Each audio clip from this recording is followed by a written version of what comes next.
তো বন্ধুরা ফাইনালি কিন্তু আইকনিক রেজার সিরিজের রেজার 50 আলট্রা অবশেষে লঞ্চ হয়ে গেল, যেটার জন্য আমি একটু বেশি এক্সাইটিং ছিলাম। সেটা হচ্ছে রেজার 50 নয়, রেজার 50 আলট্রা। তবে রেজার 50 এর রিভিউ কিন্তু আমাদের চ্যানেলে অলরেডি দেওয়া আছে, but this time it was very different. তবে কি এমন ইন্টারেস্টিং বিষয় অবশ্যই আপনাদেরকে জানা দরকার। সম্পূর্ণ ভিডিও জুড়ে থাকছে আমি সাকওয়াত নিশো রূপে চ্যানেলের হোস্ট। তাই ভিডিওটি সম্পূর্ণ দেখা অনুরোধ রইল। তার সাথে যদি চ্যানেলে নতুন হয়ে থাকে তাহলে প্লিজ এই চ্যানেলটি সাবস্ক্রাইব করে হয়ে যাবেন। এই চ্যানেল ফ্যামিলি মেম্বারের পাশে থাকা বেল আইকনটি অল করে দিবেন। প্রিভিয়াসলি মোটরোলা যেসব ফ্লিপ স্মার্টফোন লঞ্চ করেছে সেটার থেকে কিন্তু এটা খুব বড় আপগ্রেড বলতে পারেন। প্রথমে যদি আমি স্মার্টফোনের ডিজাইনটার কথা বলি তাহলে ডিজাইনটা কিন্তু খুব বেশি আই ক্যাচিং বলতে পারেন, বিশেষ করে কালারটা। এবং আপনি স্ক্রিনে যেটা দেখতে পাচ্ছেন সেটা হচ্ছে আপনার সিং গ্রিন। ইভেন এটা আরো কয়েকটি কালার অ্যাভেলেবেল থাকবে, সেটা অবশ্যই আমি স্ক্রিনে দিয়ে দিব। আর এটা হচ্ছে আপনার ইকো লেদার। স্মার্টফোনটা আনফোল্ডেড অবস্থায় থিকনেস করা হয়েছে কিন্তু 7.1 মিলিমিটার এবং ফোল্ডেড অবস্থায় কিন্তু থিকনেস করা হয়েছে আপনার 15.3 মিলিমিটার। আর এই সম্পূর্ণ স্মার্টফোনটা ওজন করা হয়েছে 189 গ্রাম। তার সাথে কিন্তু আপনারা পেয়ে যাবেন IPX এর সার্টিফিকেশন। বর্তমানে কিন্তু আইপি রেটিংটা আপনার প্রায় সব স্মার্টফোনে কিন্তু এখন আইপির একটা বর্তমানে প্রতিযোগিতা চলতেছে। এবং এতে ফ্রেম হিসেবে থাকছে আপনার 6000 সিরিজের অ্যালুমিনিয়াম ফ্রেম। ডিজাইন নিয়ে বলতে গেলে ডিজাইনটা অনেক আই ক্যাচিং বলতে পারেন, বিশেষ করে সেকেন্ডারি ডিসপ্লেটা।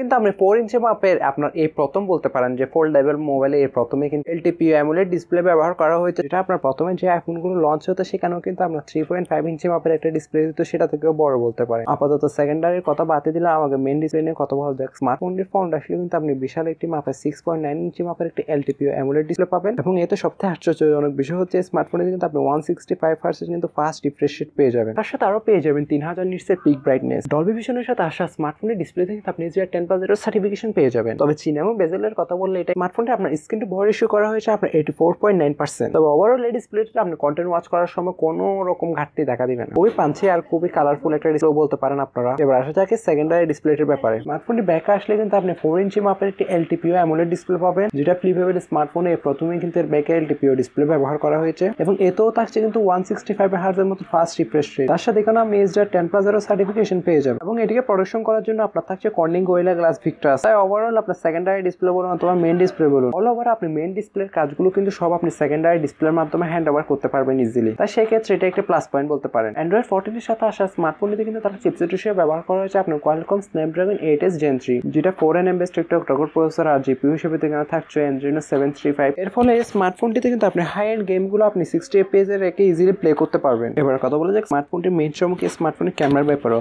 স্মার্টফোনের ব্যাকে রয়েছে কিন্তু এই ডিউয়াল ক্যামেরা সেটআপ, যেখানে প্রাইমারি ক্যামেরা হিসেবে তারা ব্যবহার করা হয়েছে আপনার 50 মেগাপিক্সেলের মেইন একটি ওয়াইড সেন্সর, যেখানে আপনি OISও থাকছে। দেন সেকেন্ডারিতে আসলে আরেকটা আপনি 50 মেগাপিক্সেলের টেলিফোটো লেন্সও পাবেন, যেটার মাধ্যমে আপনি 2x অপটিক্যাল জুমও করতে পারবেন। তবে 50 মেগাপিক্সেলের টেলিফোটোতে দেওয়ার একটাই সুবিধা, এক কথায় আপনারা যারা পোর্ট্রেট লেভেলের ছবিগুলো পছন্দ করেন এটা কিন্তু তাদের জন্য বেস্ট অপশন হতে পারে। সেক্ষেত্রে এটা খুব ভালো একটা আপনার ইমেজ রেজাল্ট দিয়ে থাকবে। আর ব্যাক ক্যামেরা দ্বারা আপনি সর্বোচ্চ 4K 60 fps এর ভিডিওগুলো শুট করতে পারবেন ইজিলি। এবং ফ্রন্ট আসলে কিন্তু আপনি 32 মেগাপিক্সেলের একটি সেলফি ক্যামেরা পাবেন, এটি দ্বারাও কিন্তু আপনি 4K 60 fps এর ভিডিওগুলো শুট করতে পারবেন। আবার যদি আপনি ক্যামেরা কোয়ালিটি নিয়ে বলেন, মোটরোলার একটাই আপনার যে রিপোর্ট ছিল যে তাদের ক্যামেরাটা তেমন ভালো না। তবে মোটরোলা কিন্তু এই জিনিসটা মিনস খুব বেশি ইনহ্যান্স করতেছে আস্তে আস্তে, ইভেন খুব বেশি ইমপ্রুভমেন্ট আনতেছে, এটাও বলতে পারেন আপনারা। ব্যাটারি নিয়ে বললে এখানে একটা ছোট আছে, তবে আপগ্রেডও বলতে পারেন। স্মার্টফোনটি কিন্তু ব্যাকআপ করার জন্য থাকছে আপনার 4000 mAh এর একটি ব্যাটারি, আর তো বক্সে প্রোভাইড করবে 68 ওয়াটের একটি মেবি ফাস্ট চার্জার। তবে স্মার্টফোনটি আপনার 45 ওয়াটের ফাস্ট চার্জিং কে সাপোর্ট করে থাকে। আর এটা রয়েছে কিন্তু 50 ওয়াটের ওয়্যারলেস চার্জিং সাপোর্ট, 5 ওয়াটের reverse charging support. 4000 mAh battery শুনে অঙ্ক অবশ্য ফালিয়ে যাবেন, এটাই স্বাভাবিক। তবে এটা যেহেতু একটা ফ্লিপেবল স্মার্টফোন, তবে অনেক আপগ্রেডও বলতে পারেন, কারণ এই স্মার্টফোনটির যে ব্যাটারি এমএএচটা রয়েছে সেটা প্রিভিয়াসলি তুলনায় কিন্তু হালকা বাড়ানো হয়েছে। এবং স্মার্টফোনটিতে ভিডিও গ্রাফিকের সময় একটাই সুবিধা পেয়ে যাবেন, যে এখানে আপনি ক্যানকর্ডারের মোডে কিন্তু গিয়ে ভিডিও গ্রাফিকগুলো করতে পারবেন। এবং ফোল্ডেবল যদি করেন মিনস স্মার্টফোনটা কতবার ফোল্ড হবে যদি পড়ে যায়, এটা কিন্তু আপনার মোটরোলা নিজেরাই টেস্ট করেছে। এটা আপনি 6 লাখ বার কিন্তু ফোল্ড করতে পারবেন এই স্মার্টফোন,